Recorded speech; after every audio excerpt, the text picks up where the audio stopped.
Ahoy there folks, I'm Captain Benzie and welcome back to another weekly developer Q&A session for Eve Echoes. Each week the developers of Eve Echoes take 4 questions, or roundabout 4 questions, posed by you, the community, and then respond to them, posting the Q&A session to the official Eve Echoes Discord, Twitter, Facebook page, and somewhere in-game as well. I then take these questions and answers, read through them, react to them, and add my own thoughts and opinions. I do apologise that recently, things have been pretty heated when I've been doing these, and this week I'm going to make a concerted effort to try and dial that back just a little. It's difficult because I love this game deeply, I love this community deeply, and I just wish that it got better than this development team are currently giving it.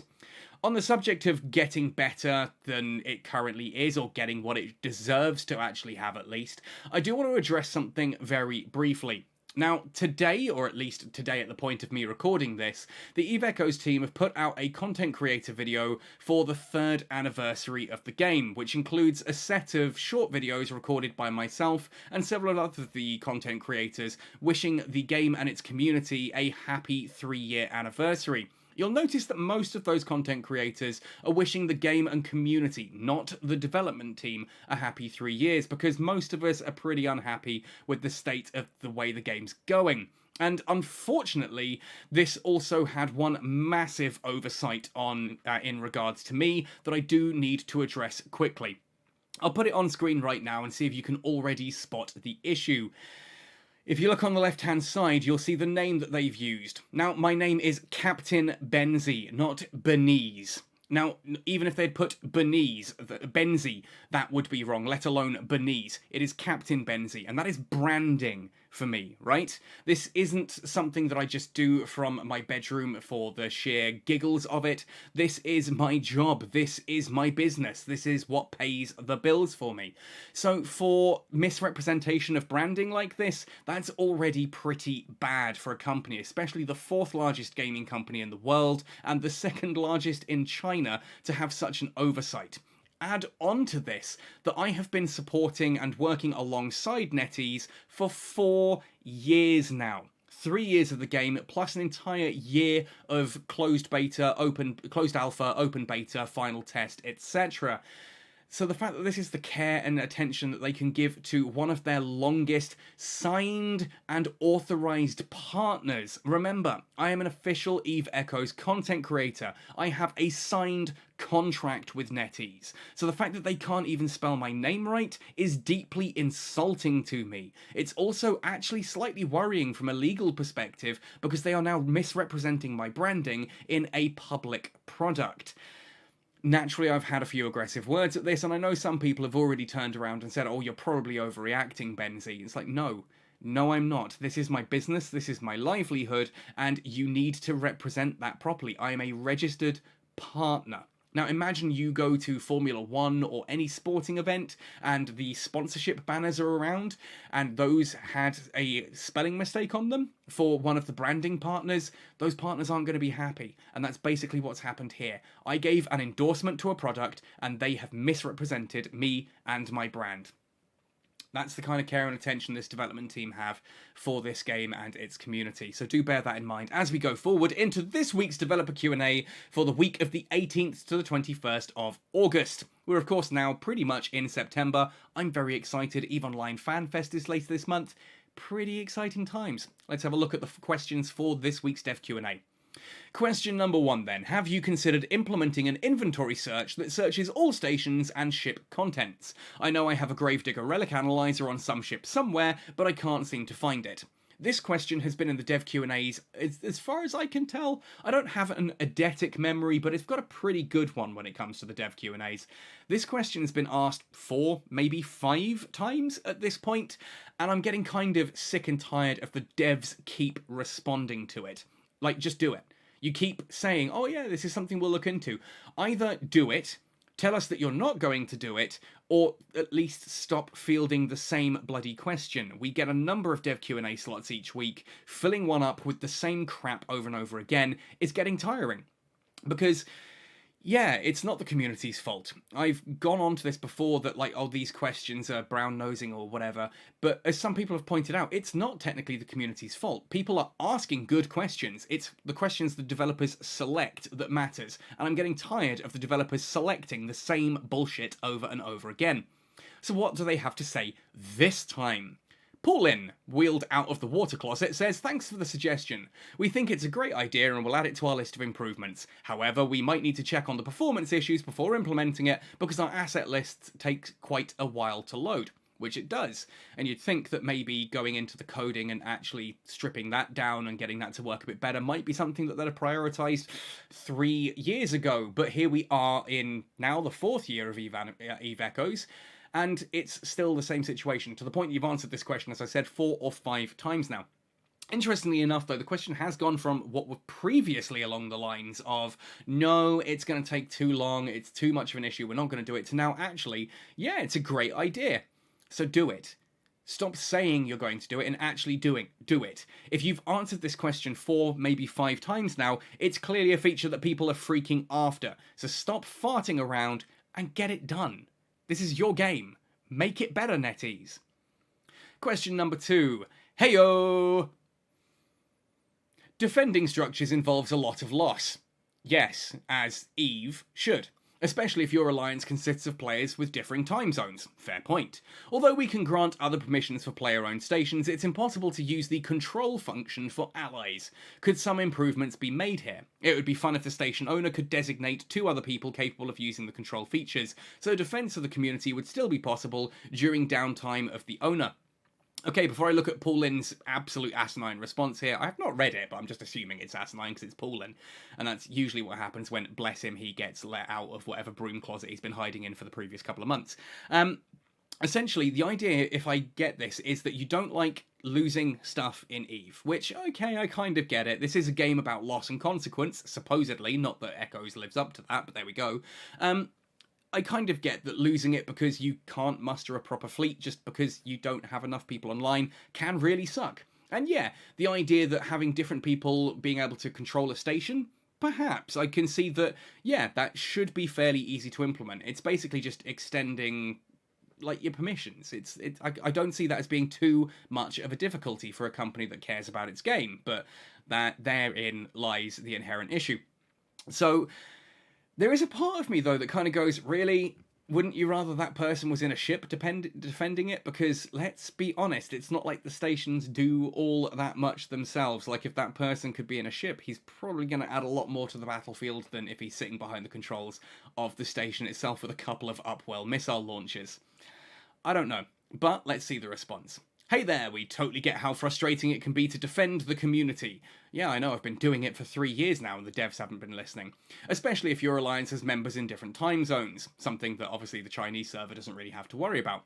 We appreciate your feedback and we'll discuss it internally. However, we need to be careful when making changes to the permission and reputation system to avoid any unintended consequences. We cannot promise any quick fix, but we'll do our best to try and find a solution. Which is a really, really long-winded way of just saying, essentially, yeah, we kind of agree with this, we'll discuss it, because it could be an interesting feature, but we need to consider it. Like, you don't, anything you add to the game, you should be trying to avoid unintended consequences. And promising quick fixes, I don't think anyone wants a quick fix to anything other than the smallest of problems. A quick fix, inherently, it's that old thing, isn't it? You've got cheap, you've got quick, and you've got quality. Pick 2 of those. If you want it cheap and quality, then it's going to take time. If you want it quality and fast, then it's not going to be cheap. This kind of triangle structure, right? So the idea that, oh, well, actually, in this situation, we need to avoid any unintended consequence. It's like, that should be the default for any situation, surely, right? Yeah.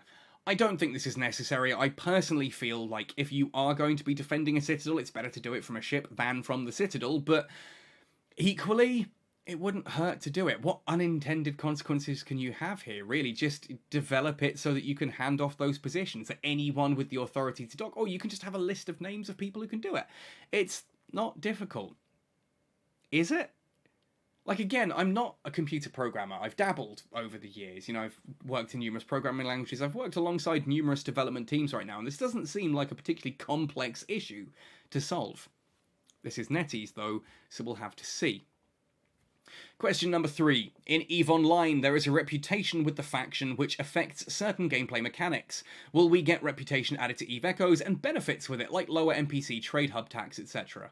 Now, okay, so for those of you who are watching this from the EVE Echoes community who don't play EVE Online, EVE Online has an incredibly deep reputation system. A lot of MMOs do, to be fair, but EVE Online, I would argue, has one of the more deep and involved ones. It goes all the way down from -10 up to +10, just like any other, like system effects and things like that.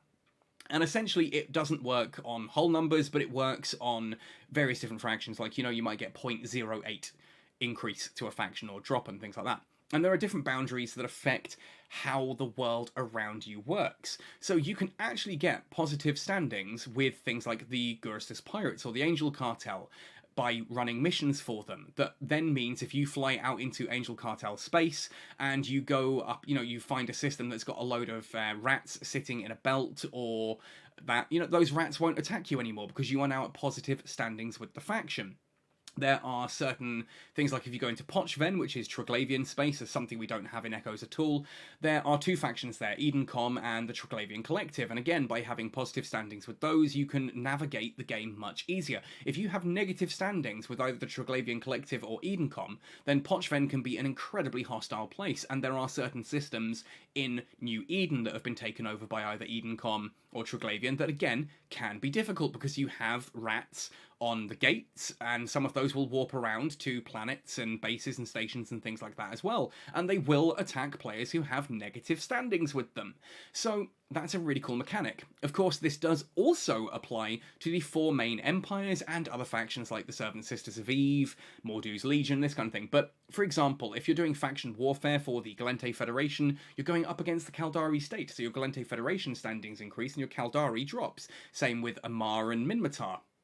You get this, and you can actually reach a point where you could have such bad standings with the Amar Empire that flying through Amar Highsec becomes dangerous, because you will get shot by any Amarian stuff on stations. You'll be denied docking rights, things like this.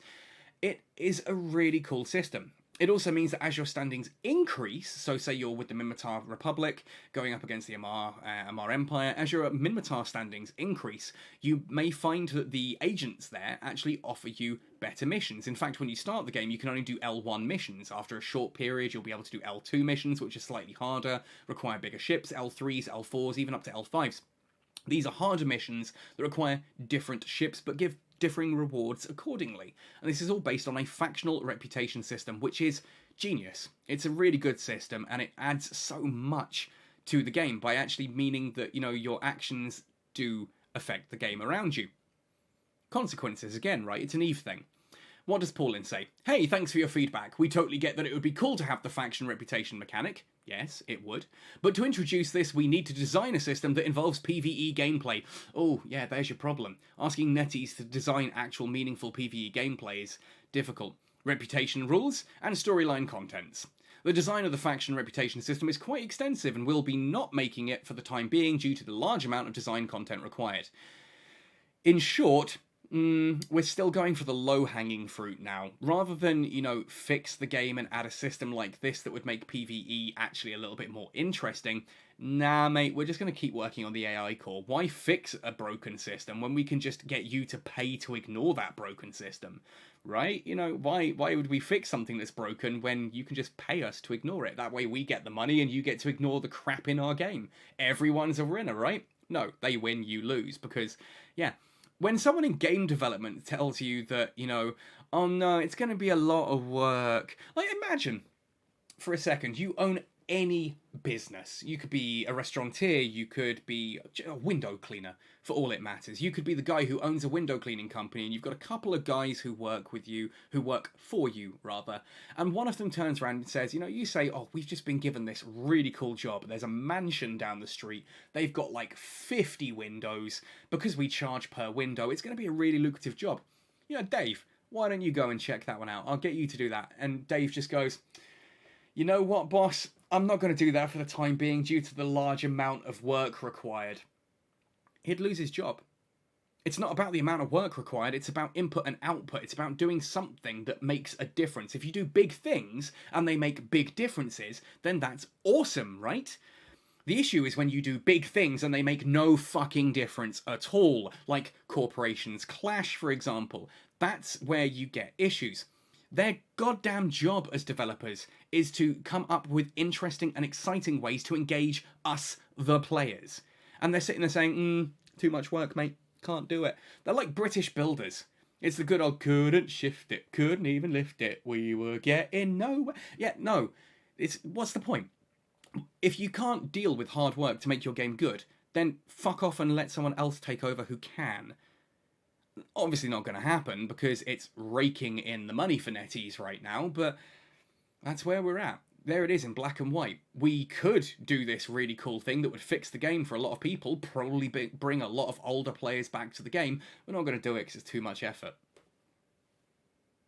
Question number 4 then, so we can get out of this and I can go back to whatever, I'm trying not to scream internally is what I'm saying here, so being able to come away from this and scream into a pillow for half an hour, it's going to feel good.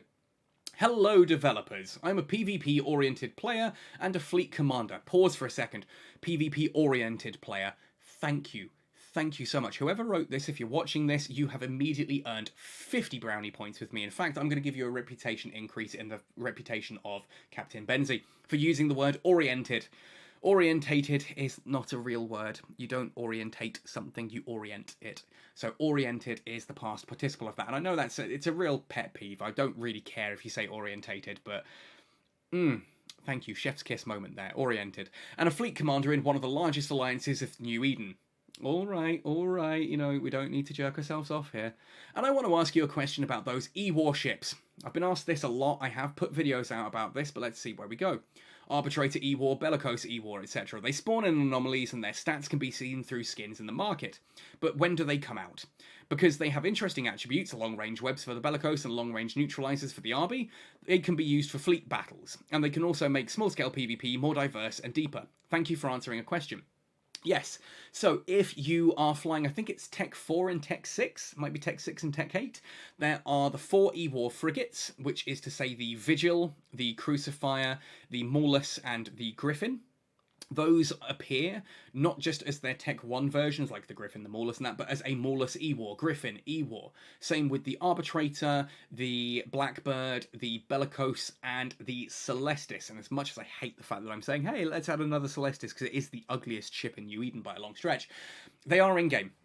They are in-game, and they have been for a long time. In fact, on the test server, you can actually call them up. They do exist. It's not just stats, you can actually create the ship. And if I remember, I will put into the description of this video a link to one of those videos, or you can just search Captain Benzie, Ewar, Eve Echoes. I think I called it like the secret Ewar ships of Eve Echoes or something like that. They are in anomalies. You do fight up against these vessels, and on the test server where we can just type in a code with the right numbers for an object and call it into existence, I can actually fly those on the test server. They're not in-game. They did used to be, as did Tech 10 variants of the battle cruisers. The Hurricane, the Drake, the Brutix, and the Harbinger all had Ewar variants at Tech 10 rather than Guardian 2s. And that got changed out. So like the Hurricane Ewar had bonuses to target painters. The Drake Ewar had bonuses to, at that point in time, it was ECM, but nowadays, obviously, it would be to guidance disruption for Caldari. Whereas the Harbinger had weapon disruption, and the Brutix had sensor dampener bonuses, this kind of thing. They were cool ships, and I have no idea why they were never added to the game, or rather, why those Tech 10 versions were actually taken out completely, and why the Tech 6 and Tech 8 or Tech 4, whichever way around it is, versions are there. I mean, genuinely, if you fly off into HiSec right now, and go into the agent missions, it's either Tech 4, Tech 6, or Tech 8, and start running those, you will see that these Ewar ships, Ewar frigates, and Ewar cruisers do spawn. And I'd love to see these in game, because, yeah, there is actually content for these. This would help diversify PvP just that little bit, and give you a bit more reason to fly frigates and cruisers, which this game is severely lacking in reasons for right now. So, yeah, I'd be all for this. Compared to, for example, I should be ecstatic that we have a Rifter fleet issue, right? Look at me, I'm Captain Benzie. The Rifter has been one of my favourite ships for a long time. I should be ecstatic we finally have a Tech 10 Rifter, alongside a Tech 10 Tristan, Kestrel, and... Okay, I kind of wish it was the Tormentor, not the Punisher. We've already got another Punisher hull. Should have been the Tormentor, but, you know, I'll take it. It's okay. There's no content for him. Those ships don't really have any actual niche in the game. The people who are flying a Rifter fleet issue were flying a Dramiel or a Slasher Interceptor, and they kind of do the same thing. There's not enough of a difference in my eyes to make those worthwhile. Whereas these Ewar ships, there's a difference. There's a reason to fly those. So what does Paulin say? Our team is currently working on developing Ewar modules for pilots. But as more new ships of different tonnages are released, special ships as Ewar ships will also be released sequentially. Hope that helps, and we look forward to seeing you in New Eden flying our new ship. This worries me. So first of all, this is such a non-answer. There is no committal into any of this. Special ships will also be released sequentially. No saying like, oh yeah, we're going to be adding those ships to the game. They're in the game. You just need to switch them on and add the blueprints for them. And wouldn't it be awesome if the blueprints involved actually consuming the old ships? The Arbitrator Ewar requires an Arbitrator to consume so that people have a reason to build Arbitrators again. These also need to stay at lower tech levels. The big problem, I think, with the Rifter, the new fleet and Navy issue frigates, is that they're Tech 10. I think we need more stuff in between Tech 1 and Tech 10, or, as I've said before, just getting rid of the tech system entirely at this point and replacing it with something that's actually meaningful. Again, if you're going to go, oh, but the tech system's... No, tech system is shit. It is absolute fucking shit. It's dog shit, bullshit, ape shit, whatever you... It's all of the different shits. It needs replacing the tech system, hands down, is what I'm saying. But yeah, whereas the Rifter, Tristan, Kestrel, and Punisher Navy issues have all been released to no content that really has a use for them and not much of a niche for them, these would. These would have a real niche. I would love to see these added. But yeah, the fact that they're working on developing Ewar modules for pilots, that worries me because we don't need more Ewar modules. We've got all the Ewar modules that we need, unless they're actually going to add freaking ECM to the game at long last and give the Griffin and Blackbird their actual frickin' bonuses back, and then put, you know, guidance and tracking disruption back onto the Amar ships and just let them have both of those. New modules can only mean Capital Ewar. And that really worries me. Because Capital Ewar is the final nail in the coffin of, yeah, we want everyone in capitals. Right now, if you want to fly Ewar, you can just about get away without flying a capital. By time they add capital electronic warfare modules, you've got no need for anything anymore. Entire fleets of capitals make sense. Just dreadnoughts, carriers, force auxiliaries, and super carriers. Soon to be Titans. I am still certain Titans are coming. We know Titans are coming. They've said Titans are coming. And also NetEase are not going to miss the opportunity to rinse you for a couple of $100 to buy a Titan on day one, along with nanocores and all the rest of the stuff like implants. Now, Doomsday Weapon implant, good God, you can see it coming. You can see it coming. See this shit coming a mile off. Titans are coming. They were supposed to be coming out in the August anniversary. The fact is they haven't. Obviously, there's a lot of other content that has come out right now. I probably will do a video about that soon because I have had a chance to get to grips with a lot of it. And honestly, it's as bad as I thought. Some of it's slightly better, but a lot of it's a lot worse. So if that was my expectations, my highs and my lows, the highs have gone up a little bit, but the lows have gone down far, far worse. That's my overall impression of the latest anniversary patch. But this I would love to see. I would love to see those Ewar ships actually activated in-game, alongside the fucking Yanjung. How are they not in the game at this point? 3 years in. 3 years in, they're in the game files. Seriously, even if you just kind of went, oh yeah, you can just get them now, like that, you know, here's how you get them. I'd be fine with that, because they're fun ships. They're fun ships.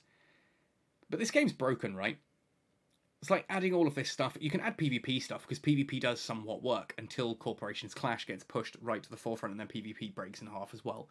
But PvE needs completely redoing, industry needs redoing, exploration needs redoing, so kind of adding more ships at this point, it's the content that needs fixing, not the ships. I should be glad that we've got a Rifter fleet issue. I'm not, and I wish I was. Anyway, that's it for me today. There's your 4 questions. Hopefully that gives you some insight into the direction the game is going. It's still on a downward slope, and yeah, I'm impressed that I have not just sworn my head off and called NetEase every name under the sun, because, again, Some of you guys might see this as a minor issue, but misrepresenting my branding, that's my business. That is my business, and I am an officially recognised partner for Eve Echoes. I've signed documentation with NetEase on this. The fact that they can misrepresent branding like that is abysmal. It shouldn't have even just been Benzie. They were going for Benzie. I'm not Benzie. My channel isn't Benzie. It's Captain Benzie. That's my branding. You don't mess with people's branding. You guys might disagree, but hey, this is me, it's my job. It's what I do. Anyway, thank you for watching this one right the way through to the end. Please do let me know if your thoughts and opinions on this. Do you agree with the questions and the answers? Do you agree with my responses? Ask good questions to the developers. They'll probably get ignored for, hey, what can we sell? But ask anyway. If your question gets chosen, you get a month of basic and mega, and that's the ability to keep playing the game with a mega active without having to pay NetEase a frickin' cent. That can always be a good thing, right? I don't know. Anyway, that's me for today. Thanks for watching, folks. Happy sailing, and see you in New Eden.